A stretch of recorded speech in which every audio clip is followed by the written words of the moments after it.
If you've been watching the judicial confirmation process lately, you know that the air in those committee rooms has become incredibly thin.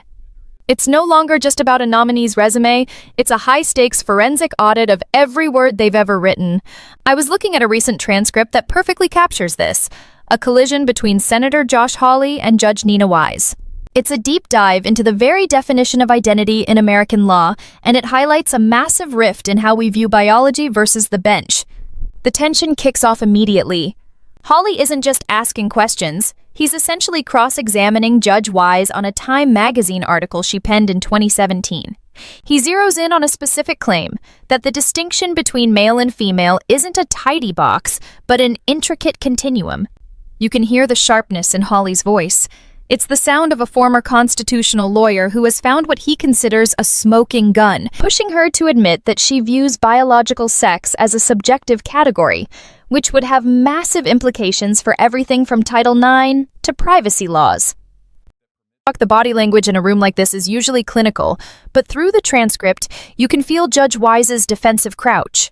She repeatedly tries to narrow the scope of her past comments, while Hawley keeps widening the lens. He's painting a picture of a judge who has already made up her mind on the most insane positions. His words, not mine. Suggesting that she views sex-segregated bathrooms and locker rooms as a violation of the separation of church and state. Now, before we get into the insane part and the judge's final attempt to salvage her nomination, I have to take a second. If you want to keep up with these high-velocity political breakdowns and the daily news that actually matters in 2026, you need to hit that subscribe button right now. We are committed to bringing you the professional reports and intelligence you need to cut through the noise. If you haven't done so yet, hit subscribe so you don't miss a single update on these pivotal hearings. Kennedy? I'd like to allow Senator Hawley to go. Well, that's very nice of you. Senator Hawley? Thank you, Senator Kennedy. Thank you, Mr. Chairman. Congratulations to all the nominees. Thanks for being here. Judge Wise, let me just start with you. So, as I understand it, you don't think that there really is any clear-cut distinction between male and female as biological categories. Is that correct? That is not correct. That's what you wrote. Sorry, that is not correct. Well, that's what you wrote. Look, I'm reading your article, your Time magazine article. Just to be clear, you wrote this while you were a sitting judge, 2017? You were on the bench?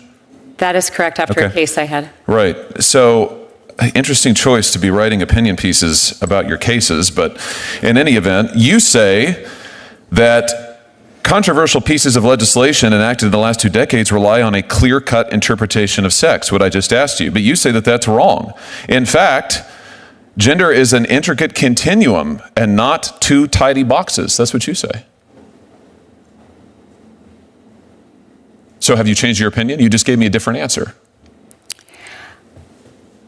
I believe that generally speaking, there are 2 sexes, male and female, that are designated by a doctor at birth, and that applies to the vast majority of people. But that laws that are based on that distinction are impermissible. That's what you say in this article. Is that correct? That's still your view?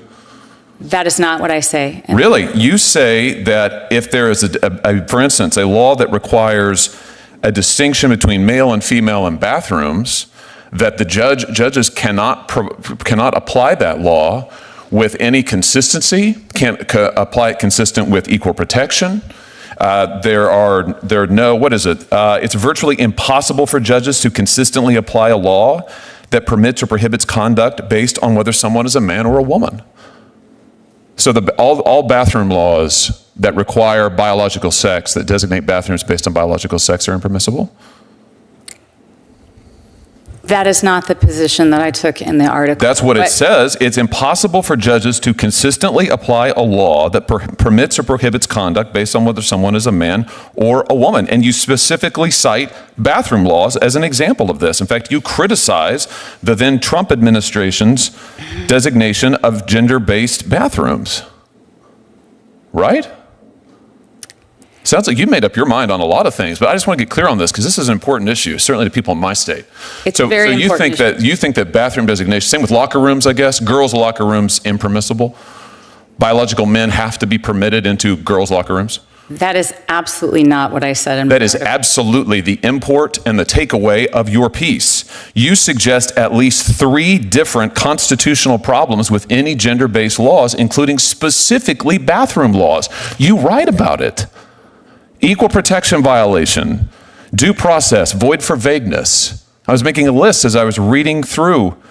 You say that our biological variability means that a 2-bathroom, even 2-sex-based approach is inadequate. Judges cannot apply it. So if Title IX is interpreted to protect women's sports, biological women playing sports with other biological women, it's unconstitutional? Senator. That's a yes or no? I was referring to the 5 babies born a day that doctors have challenges. No, you wrote an article that is extremely broad that pronounces on a range of issues and pronounces quite definitively. What's this comment at the end of your article about the fact that judges must see the world through a secular lens, and when legislators blur the lines of church and state to enact laws that permit or prohibit conduct based on biological gender as only male or female, they place an impossible burden on the judiciary? What's that mean? That distinctions between male and female are a violation of church and state? Judges have to be able to administer these laws if the direction, and I have to tell you, I work really hard to get it right, to do exactly what Congress tells me to do and the legislature tells me to do. And as a result, if a doctor finds it difficult to identify at the moment of birth for certain children. Is a law that distinguishes between male and female a violation of church and state? You say when legislators blur the lines of church and state and enact laws that permit or prohibit conduct based on biological gender as only male and female, they place an impossible burden on the judiciary. So this is a First Amendment violation? If what you are telling judges is that in order I'm not telling you anything. I'm reading you your comments, and I am asking you if you are still committed to these, and it sounds like you are. Hawley's primary attack is centered on a very specific phrase in the judge's article, that legislators blur the lines of church and state when they enact laws based on biological gender. Hawley finds this concept, frankly, baffling. To him, the idea that a law protecting a girl's locker room is a First Amendment violation isn't just a legal disagreement, it's a total departure from reality. He's not just debating her, he's calling for her to recuse herself from almost every Title IX case that might come across her desk if she's confirmed. But then, the chairman gives Judge Wise a moment to breathe, a chance to complete the answers Hawley kept cutting off. I have to tell you, I think these positions are insane. I think the idea that laws based on the distinction between male and female are a violation of church and state is insane. Totally insane. I think the idea that laws that would say women's locker rooms are protected from biological men, that those are impermissible, that's insane. But that's what you say in this article. You're going to have to recuse yourself in a lot of cases, aren't you? Will you recuse in every case involving biological sex if you are confirmed? Senator, respectfully, that is not what the article says. You have pronounced on all of these issues. Will you recuse yourself in any case involving Title IX, biological sex, challenges to locker rooms, girls' sports, bathroom bills? All of those things are covered in this article that you wrote while you were a sitting judge. Don't you think that was impermissible? Will you recuse? Let's get an answer to that. Senator, your time is expired. Will you recuse?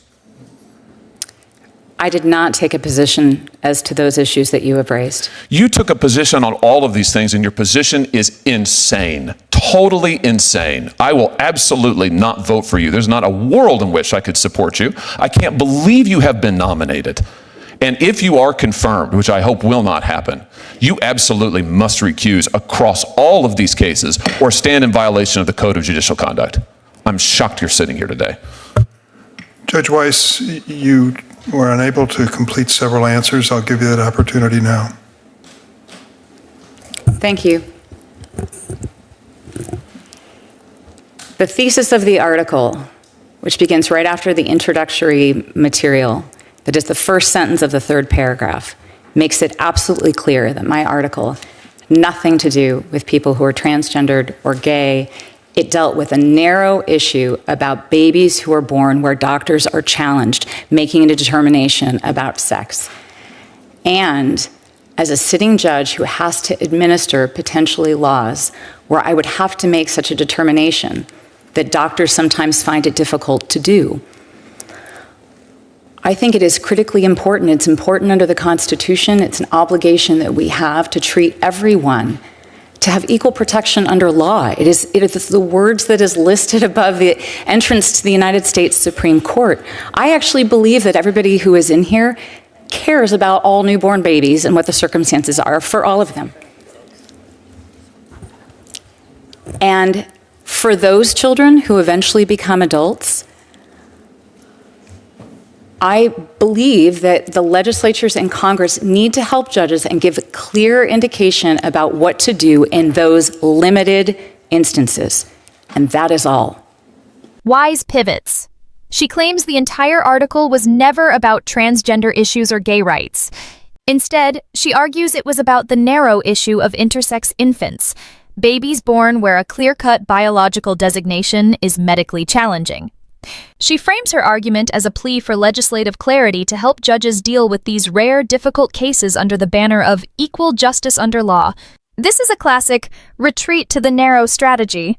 By claiming the article was only about a specific medical subset, she tries to de-escalate the culture war charges Hawley leveled at her. However, Hawley isn't buying the pivot. He views the article as a broad manifesto that reveals a judge who is unfit because she views traditional biological categories through a secular lens that dismisses the legislature's intent. This exchange is a perfect microcosm of the 2026 judicial landscape. We are no longer debating how to apply the law. We are debating the very definitions the law is built upon. If the terms man and woman are no longer seen by the judiciary as tidy boxes, the entire framework of American civil rights law, from sports to safety, begins to shift. If you haven't hit that subscribe button yet, do it now. We're going to be following the committee's vote on Judge Wise very closely, as it will be a major signal for how the Senate views these continuum arguments moving forward. You won't get this level of deep dive analysis anywhere else. Hit subscribe, stay informed, and I'll see you in the next report.